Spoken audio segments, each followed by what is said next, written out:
Leitura livro A Gênese, capítulo 1, continuação.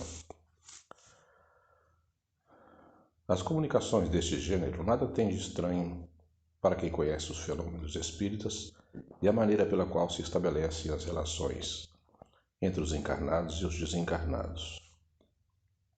As instruções podem ser transmitidas por diversos meios, pela simples inspiração, pela audição da palavra, pela visibilidade dos espíritos instrutores, nas visões e aparições, quer em sonho, quer em estado de vigília, do que há muitos exemplos na Bíblia, no Evangelho e nos livros sagrados de todos os povos. É, pois, rigorosamente exato dizer-se que quase todos os reveladores são médiuns inspirados, audientes ou videntes. Daí, entretanto, não se deve concluir que todos os médiuns sejam reveladores, nem ainda menos intermediários diretos da divindade ou dos seus mensageiros. Só os espíritos puros recebem a palavra de Deus com a missão de transmiti-la. Mas sabe-se hoje que nem todos os espíritos são perfeitos e que existem muitos que se apresentem sob falsa aparência. O que levou São João a dizer: não acrediteis em todos os espíritos, vede antes se os espíritos são de Deus. Epístola 1, capítulo 4, versículo 4. Pode, pois, haver revelações sérias e verdadeiras, como as apócrifas e mentirosas. O caráter essencial da revelação divina é o da eterna verdade. Toda revelação eivada de erros ou sujeita à modificação não pode emanar de Deus. É assim que a lei do Decálogo tem todos os caracteres de sua origem, enquanto que as outras leis mosaicas, fundamentalmente transitórias, muitas vezes em contradição com a lei do Sinai, são obra pessoal e política do legislador hebreu, com o abrandar em si os costumes do povo. Essas leis, por si mesmas, caíram em desuso, ao passo que o Decálogo ficou sempre de pé como farol da humanidade.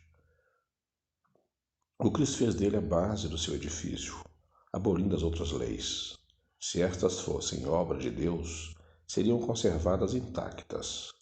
O Cristo e Moisés foram os dois grandes reveladores que mudaram a face do mundo, e nisso está a prova de sua missão divina. Uma obra puramente humana careceria de tal poder. Importante revelação se opera na época atual e mostra a possibilidade de nos comunicarmos com os seres do mundo espiritual. Não é novo, sem dúvida, esses conhecimentos, mas ficaram até os nossos dias, de certo modo, como letra morta, isto é, sem proveito para a humanidade. A ignorância das leis que regem essas relações o abafara sob a superstição. O homem era incapaz de tirar daí qualquer dedução salutar. Estava reservado à nossa época desembaraçá-la dos acessórios ridículos, compreender-lhe o alcance e fazer surgir a luz destinada a clarear o caminho do futuro.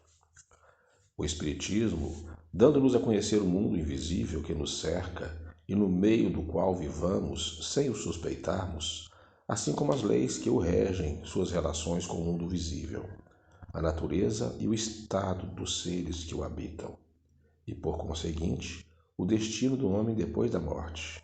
É uma verdadeira revelação na acepção científica da palavra. Por sua natureza, a revelação espírita tem duplo caráter. Participa ao mesmo tempo da revelação divina e da revelação científica.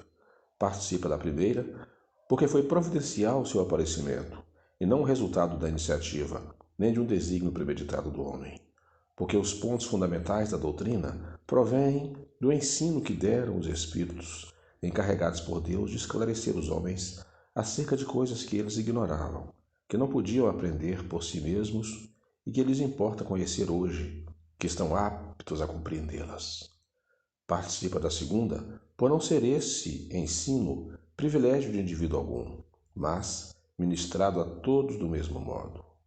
por não serem os que o transmitem e os que o recebem seres passivos, dispensados do trabalho da observação e da pesquisa, por não renunciarem ao raciocínio e ao livre-arbítrio, porque não lhes é interdito o exame, mas ao contrário, recomendado. Enfim, porque a doutrina não foi ditada completa nem imposta a crença cega, porque é deduzida pelo trabalho do homem, da observação dos fatos que os espíritos lhe põem sob os olhos, e das instruções que lhe dão instruções que ele estuda, comenta, compara, a fim de tirar ele próprio as ilações e aplicações. Numa palavra, o que caracteriza a revelação espírita é o ser divina, e sua origem e da iniciativa dos espíritos, sendo a sua elaboração fruto do trabalho do homem. Como meio de elaboração, o espiritismo procede exatamente da mesma forma que a ciência positiva, aplicando o método experimental. Fatos novos se apresentam que não podem ser explicados pelas leis conhecidas. Ele os observa, compara, analisa e, remontando dos efeitos às causas, chega à lei que os rege. Depois, deduz-lhes as consequências e busca as aplicações úteis. Não estabeleceu nenhuma teoria preconcebida. Assim, não apresentou como hipótese a existência e a intervenção dos espíritos, nem o perispírito, nem a reencarnação, nem qualquer dos princípios da doutrina. Conclui pela existência dos espíritos, quando essa existência ressaltou evidente da observação dos fatos, procedendo de igual maneira quanto aos outros princípios. Não foram os fatos que vieram a posteriori confirmar a teoria. A teoria é que veio subsequentemente explicar e resumir os fatos. É, pois, rigorosamente exato dizer-se que o Espiritismo é uma ciência de observação e não um produto da imaginação. As ciências só fizeram progressos importantes depois que seus estudos se basearam sobre o método experimental. Até então, acreditou-se que esse método também só era aplicável à matéria, ao passo que o é também às coisas metafísicas. Citemos, por exemplo, passa-se no mundo dos espíritos um fato muito singular, de que seguramente ninguém houvera suspeitado, o de haver espíritos que se não consideram mortos. Pois bem, os espíritos superiores que conhecem perfeitamente esse fato não vieram dizer antecipadamente: há espíritos que julgam viver ainda a vida terrestre, que conservam seus gostos, costumes e instintos. Provocar a manifestação de espíritos dessa categoria para que os observássemos. Tendo-se visto espíritos incertos quanto ao seu estado, ou afirmando ainda serem desse mundo, julgando-se aplicados às suas ocupações ordinárias, deduziu-se a regra. A multiplicidade de fatos análogos demonstrou que o caso não era excepcional, que constituía uma das fases da vida espírita. Pode-se então estudar todas as variedades e as causas de tão singular ilusão. Reconhecer que tal situação é sobretudo própria de espíritos pouco adiantados moralmente e peculiar a certos gêneros de morte, e é temporária, podendo todavia durar semanas, meses e até anos. Foi assim que a teoria nasceu da observação. O mesmo se deu com relação a todos os outros princípios da doutrina espírita. Assim como a ciência propriamente dita tem por objeto o estudo das leis do princípio material, o objeto especial do espiritismo é o conhecimento das leis do princípio espiritual. Ora, como esse último princípio é uma das forças da natureza, a reagir incessantemente sobre o princípio material e reciprocamente segue-se que o conhecimento de um não pode estar completo sem o conhecimento do outro. O espiritismo e a ciência se completam reciprocamente. A ciência sem o espiritismo se acha na impossibilidade de explicar certos fenômenos só pelas leis da matéria. Ao espiritismo sem a ciência faltaria apoio e comprovação. O estudo das leis da matéria tinha que preceder o da espiritualidade, porque a matéria é que primeiro fere os sentidos. Se o espiritismo tivesse vindo antes das descobertas científicas, teria abortado, como tudo quanto surge antes do tempo. Todas as ciências se encadeiam e sucedem numa ordem racional. Nascem umas das outras à proporção que acham ponto de apoio nas ideias e conhecimentos anteriores. A astronomia, uma das primeiras cultivadas, conservou os erros da infância até o momento em que a física veio revelar a lei das forças dos agentes naturais. A química, nada podendo sem a física, teve de acompanhá-la de perto para depois marcharem ambas de acordo, amparando-se umas às outras. A anatomia, a fisiologia, a zoologia, a botânica, a mineralogia só se tornaram ciências sérias com o auxílio das luzes que lhes trouxeram a física e a química. A geologia, nascida ontem, sem a astronomia, a física, a química e todas as outras teriam faltado elementos de vitalidade. Ela só podia vir depois daquelas. A ciência moderna abandonou os 4 elementos primitivos dos antigos e de observação em observação chegou à concepção de um só elemento gerador de todas as transformações da matéria. Mas a matéria por si só é inerte, carecendo de vida, de pensamento, de sentimento, precisa estar unida ao princípio espiritual. O Espiritismo não descobriu nem inventou esse princípio, mas foi o primeiro a demonstrar-lhe por provas inconcussas a existência. Estudou, analisou e tornou-lhe evidente a ação. Ao elemento material, juntou ele o elemento espiritual. Elemento material e elemento espiritual, esses os 2 princípios, as 2 forças vivas da natureza. Pela união indissolúvel deles, facilmente se explica uma multidão de fatos até então inexplicáveis. Aí tem uma pequena notinha aqui embaixo. A palavra elemento não é empregada aqui no sentido de corpo simples, elementar de moléculas primitivas, mas de parte constitutiva de um todo. Nesse sentido, pode-se dizer que o elemento espiritual tem parte ativa na economia do universo, como se diz que o elemento civil e o elemento militar figuram no cálculo de uma população, que o elemento religioso entra na educação, ou que na Argélia existe o elemento árabe e o elemento europeu. Fim de nota. Acusa-nos de parentesco com a magia e a feitiçaria.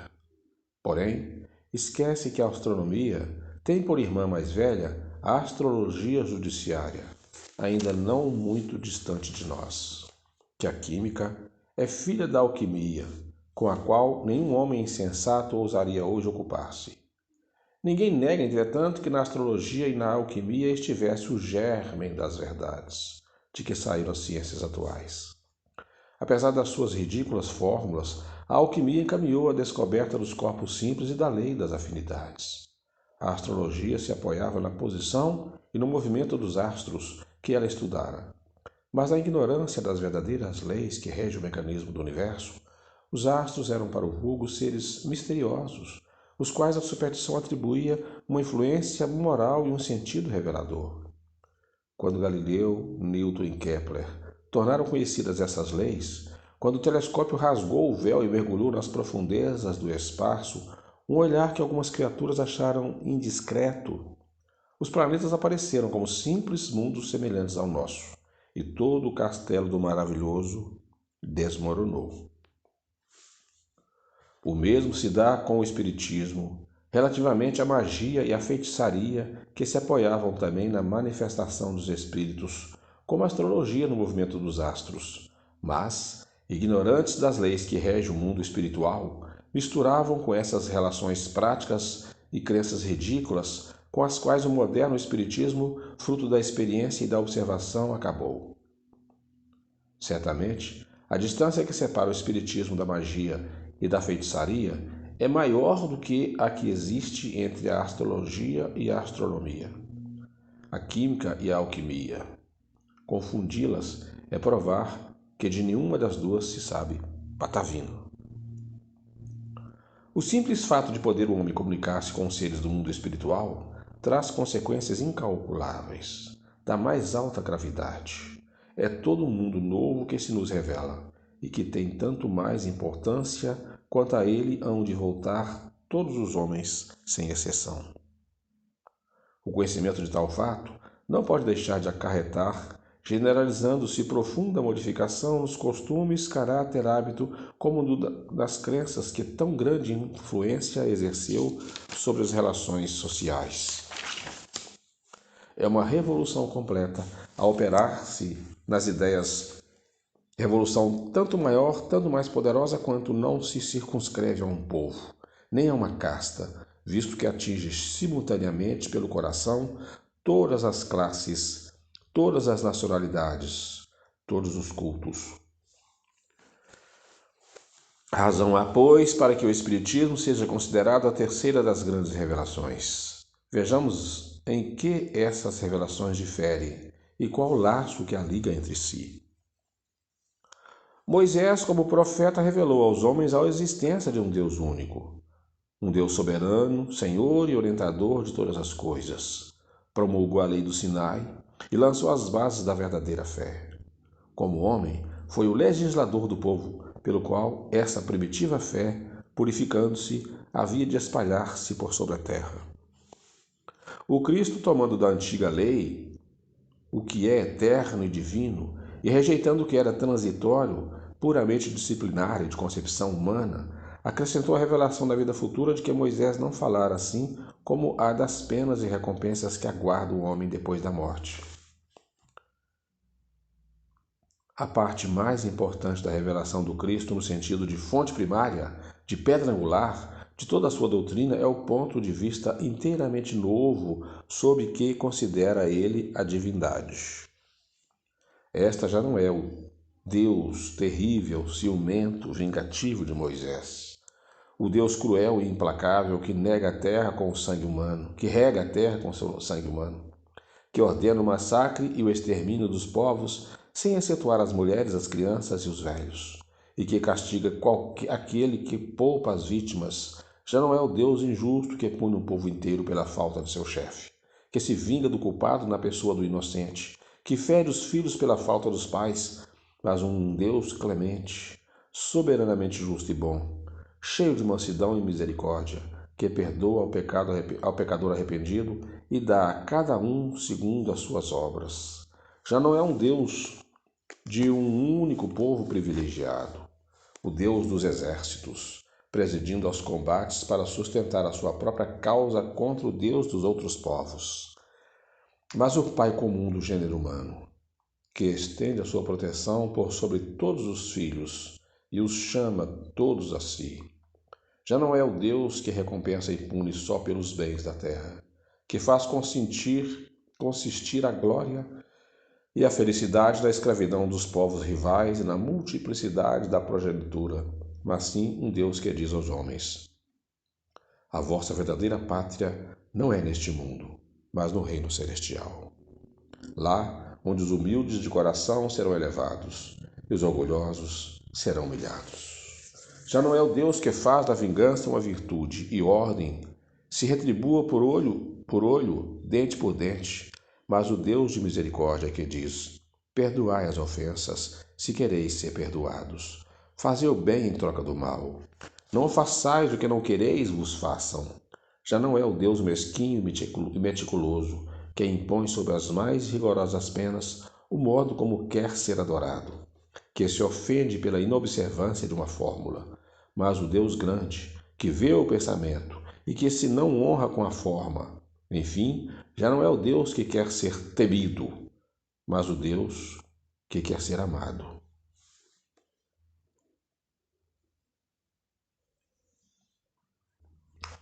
Sendo Deus o eixo de todas as crenças religiosas e o objetivo de todos os cultos, o caráter de todas as religiões é conforme a ideia que elas dão de Deus. As religiões que fazem de Deus um ser vingativo e cruel julgam honrá-lo com atos de crueldade, com fogueiras e torturas. As que têm um Deus parcial e cioso são intolerantes e mais ou menos meticulosas na forma, por crerem no mais ou menos contaminado das fraquezas e ninharias humanas. Toda a doutrina do Cristo se funda no caráter que ele atribui à divindade. Com Deus imparcial, soberanamente justo e bom, e misericordioso, ele fez do amor de Deus e da caridade para com o próximo a condição indeclinável da salvação, dizendo: amai a Deus sobre todas as coisas e o vosso próximo como a vós mesmos. Nisso estão todas as leis e os profetas. Não existe outra lei. Sobre essa crença assentou o princípio da igualdade dos homens perante Deus e o da fraternidade universal. Mas fora possível amar a Deus de Moisés? Não, só se podia temê-lo. A revelação dos verdadeiros atributos da divindade, de par com a da imortalidade da alma e da vida futura, modificava profundamente as relações mútuas dos homens, impunha-lhes novas obrigações, fazia-os encarar a vida presente sob outro aspecto e tinha por isso mesmo de reagir contra os costumes e as relações sociais. É esse, incontestavelmente, por suas consequências, o ponto capital da revelação do Cristo, cuja importância não foi compreendida suficientemente. E com triste dizê-lo, é também o ponto de que mais a humanidade se tem afastado, que mais há desconhecido na interpretação de seus ensinos. Entretanto, Cristo acrescenta: muitas das coisas que vos digo ainda não as compreendeis, e muitas outras teria a dizer que não compreenderíeis. Por isso é que vos falo por parábolas. Mais tarde, porém, enviar-vos-ei o Consolador, o Espírito de verdade, que restabelecerá todas as coisas e vos-las explicará todas. Se o Cristo não disse tudo quanto poderia dizer, é que julgou conveniente deixar certas verdades na sombra, até que os homens chegassem ao estado de compreendê-la. Como ele próprio confessou, seu ensino era incompleto, pois anunciava a vinda daquele que o completaria. Previra, pois, que suas palavras não seriam bem interpretadas e que os homens se desviariam do seu ensino. Em suma, que desfariam o que ele fez, uma vez que todas as coisas hão de ser restabelecidas. Ora, só se restabelece aquilo que foi desfeito. Por que chama ele Consolador, o novo Messias? Este nome significativo e sem ambiguidade encerra toda uma revelação. Assim, ele previa que os homens teriam necessidade de consolações, o que implica a insuficiência daquelas que eles achariam na crença que iam fundar. Talvez nunca o Cristo fosse tão claro, tão explícito como nessas últimas palavras, às quais poucas pessoas deram atenção bastante, provavelmente porque evitaram esclarecê-las e aprofundá-las o sentido profético. Se o Cristo não pôde desenvolver o seu ensino de maneira completa, é que faltavam aos homens conhecimentos que eles só podiam adquirir com o tempo e sem os quais não o compreenderiam. Há muitas coisas que teriam parecido absurdas no estado dos conhecimentos de então. Completar o seu ensino deve entender-se no sentido de explicar e desenvolver, não de ajuntar-lhe a verdade nova, porque tudo nele se encontra em estado de germe, faltando-lhe só a chave para se apreender o sentido da palavra. Mas quem toma a liberdade de interpretar as Escrituras Sagradas? Quem tem esse direito? Quem possui as necessárias luzes, senão os teólogos? Quem o ousa? Primeiro a ciência, que ninguém pede permissão para dar a conhecer as leis da natureza e que salta sobre os erros e os preconceitos. Quem tem esse direito? Neste século de emancipação intelectual e de liberdade de consciência, o direito de exame pertence a todos, e as Escrituras não são mais a arca santa da qual ninguém se atreveria a tocar com a ponta do dedo sem correr o risco de ser fulminado. Quanto às luzes especiais, necessárias, sem contestar, as dos teólogos, por mais esclarecidos que fossem os da Idade Média, e em particular os pais da Igreja, eles, contudo, não o eram bastante para não condenarem como heresia o movimento da Terra e a crença nos antípodas. Mesmo sem ir tão longe, os teólogos dos nossos dias não lançaram anátema à teoria dos períodos de formação da Terra. Os homens só puderam explicar as Escrituras com auxílio do que sabiam das noções falsas ou incompletas que tinham sobre as leis da natureza, mais tarde revelada pela ciência. Eis porque os próprios teólogos, de muito boa fé, se enganaram sobre o sentido de certas palavras e fatos do Evangelho.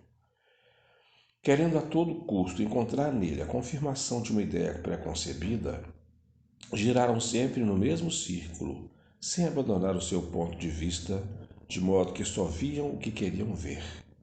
Por muito instruídos que fossem, eles não podiam compreender causas dependentes de leis que lhes eram desconhecidas.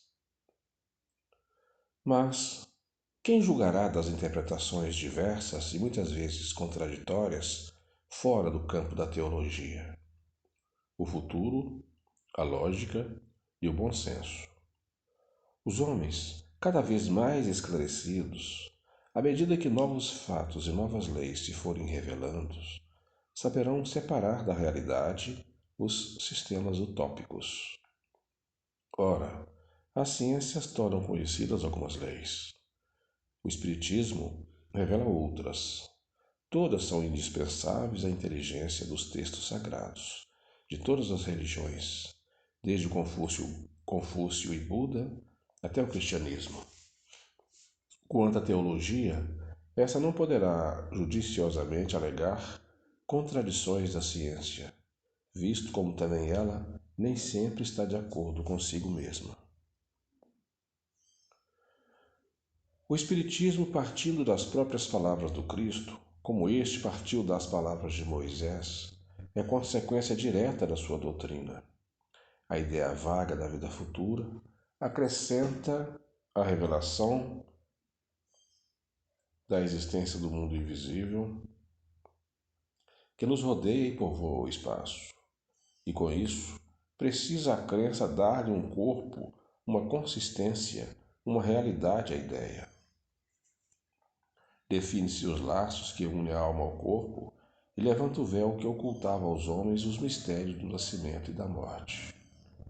Pelo Espiritismo, o homem sabe de onde vem, para onde vai, por que está na terra, por que sofre temporariamente e vê por toda parte a justiça de Deus. Sabe que a alma progride incessantemente através de uma série de existências sucessivas, até atingir o grau de perfeição que a aproxima de Deus. Sabe que todas as almas, tendo o mesmo ponto de origem, são criadas iguais, com idêntica aptidão para progredir, em virtude do seu livre-arbítrio. Que todas são da mesma essência, e que não há entre elas diferença, senão quanto ao progresso realizado. Que todas têm o mesmo destino e alcançarão a mesma meta, mais ou menos rapidamente, pelo trabalho e boa vontade. Sabe que não há criaturas deserdadas, nem mais favorecidas umas das outras, que Deus a nenhum criou privilegiada e dispensada do trabalho imposto às outras para progredirem, que não há seres perpetuamente voltados ao mal e ao sofrimento, que os que se designaram pelo nome de demônios são espíritos ainda atrasados e imperfeitos, que praticam o mal no espaço, como praticavam na terra, mas que se adiantarão e aperfeiçoarão. Que os anjos, ou espíritos puros, não são seres à parte na criação, mas espíritos que chegaram à meta, depois de terem percorrido a estrada do progresso. Que por essa forma não há criações múltiplas e nem diferentes categorias entre os seres inteligentes, mas que toda a criação deriva da grande lei da unidade que rege o universo, e que todos os seres gravitam para um fim comum, que é a perfeição, sem que uns sejam favorecidos à custa de outros, vistos serem todos filhos das suas próprias obras. Pelas relações que hoje pode estabelecer com aqueles que deixaram a terra, possui o homem não só a prova material da existência e da individualidade da alma, como também compreende a solidariedade que liga os vivos aos mortos, deste mundo e os deste mundo ao dos outros planetas. Conhece a situação deles no mundo dos espíritos. Acompanha-os em suas migrações. Aprecia-lhes a alegria e a pena.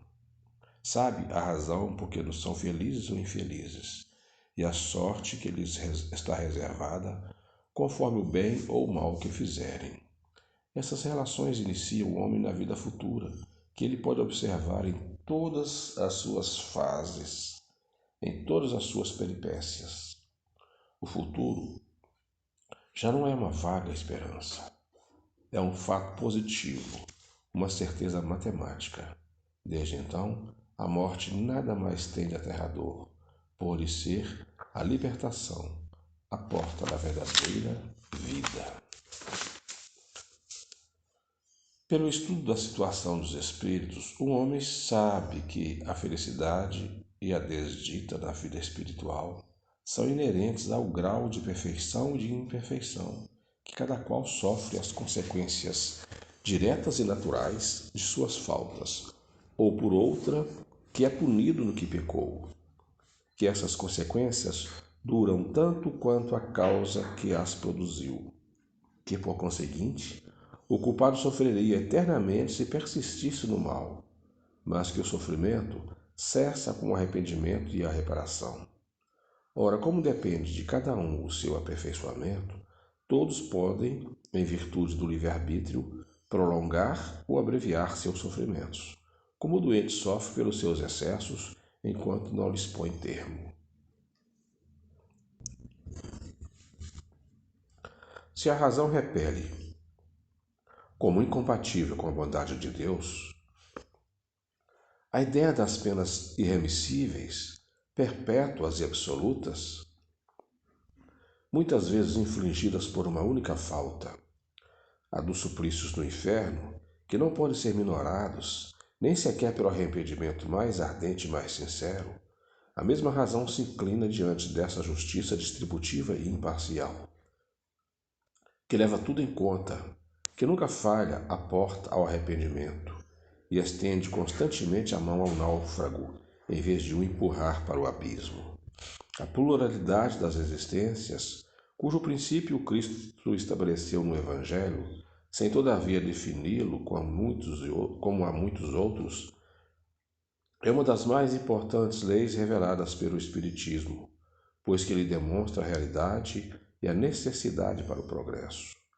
Com esta lei, o homem explica todas as aparentes anomalias da vida humana, as diferenças de posição social, as mortes prematuras que, sem a reencarnação, tornariam inúteis à alma as existências breves, a desigualdade de aptidões intelectuais e morais, pela ancianidade do espírito, que mais ou menos aprendeu e progrediu e traz nascendo o que adquiriu em uma existência anterior. Com a doutrina da criação da alma, no instante do nascimento, vem-se a cair no sistema das criações privilegiadas.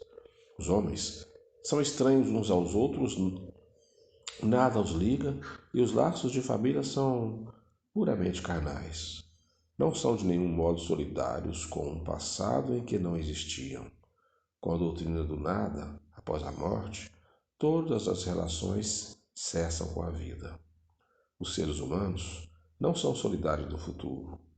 Pela reencarnação, são solidários no passado e no futuro, e como as suas relações se perpetuam, tanto no mundo espiritual como no corporal, a fraternidade tem por base as próprias leis da natureza. O bem tem um objetivo e o mal consequências inevitáveis. Com a reencarnação, desaparecem os preconceitos de raça e de castas, pois o mesmo espírito pode tornar a nascer rico ou pobre, capitalista ou proletário, chefe ou subordinado, livre ou escravo, homem ou mulher. De todos os argumentos invocados contra a injustiça da servidão e da escravidão, contra a sujeição da mulher à lei do mais forte, nenhum há que prime em lógica ao fato material da reencarnação. Se, pois, a reencarnação funda numa lei da natureza, o princípio da fraternidade universal, também funda na mesma lei o da igualdade dos direitos sociais e, por conseguinte, o da liberdade. Tirai ao homem o espírito livre e independente, sobrevivente à matéria, e fareis dele uma simples máquina, organizada sem finalidade, sem responsabilidade, sem outro freio além da lei civil e própria a ser explorada como um animal inteligente. Nada esperando depois da morte, nada obsta a que aumente os gozos de um presente. Se sofre, só tem a perspectiva do desespero e o nada como refúgio. Como a terra do futuro, com a de encontrar de novo aqueles a quem amou, e com temor de tornar a ver aqueles a quem ofendeu, todas as suas ideias mudam. O Espiritismo, ainda que só fizesse forrar o homem à dúvida relativamente à vida futura, teria feito mais pelo seu aperfeiçoamento moral do que todas as leis disciplinares que o detêm algumas vezes, mas que não o transforma.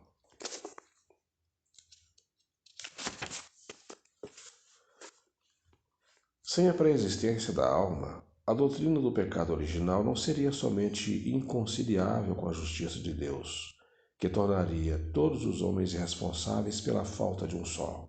Seria também um contrassenso e tanto menos justificável quanto, segundo essa doutrina, a alma não existia na época a que se pretende fazer, que a responsabilidade remonte. Com a pré-existência, o homem traz ao renascer o germe das suas imperfeições, dos defeitos de que se não corrigiu e que se traduzem pelos instintos naturais e pelos pendores para tal ou tal vício.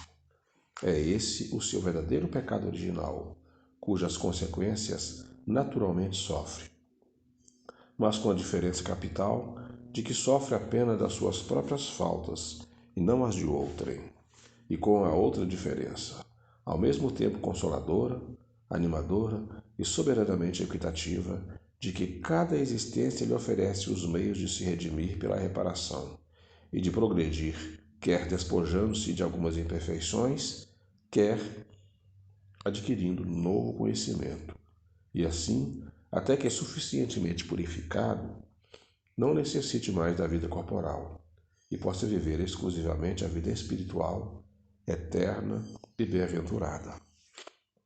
Pela mesma razão, aquele que progrediu moralmente traz ao renascer qualidades naturais como o que progrediu intelectualmente. Traz ideias inatas, identificado com o bem, pratica-o sem esforço, sem cálculo e, por assim dizer, sem pensar. Aquele que é obrigado a combater as suas más tendências vive ainda em luta. O primeiro já venceu, o segundo procura vencer. Existe, pois, a virtude original, como existe o saber original e o pecado, ou antes, o vício original.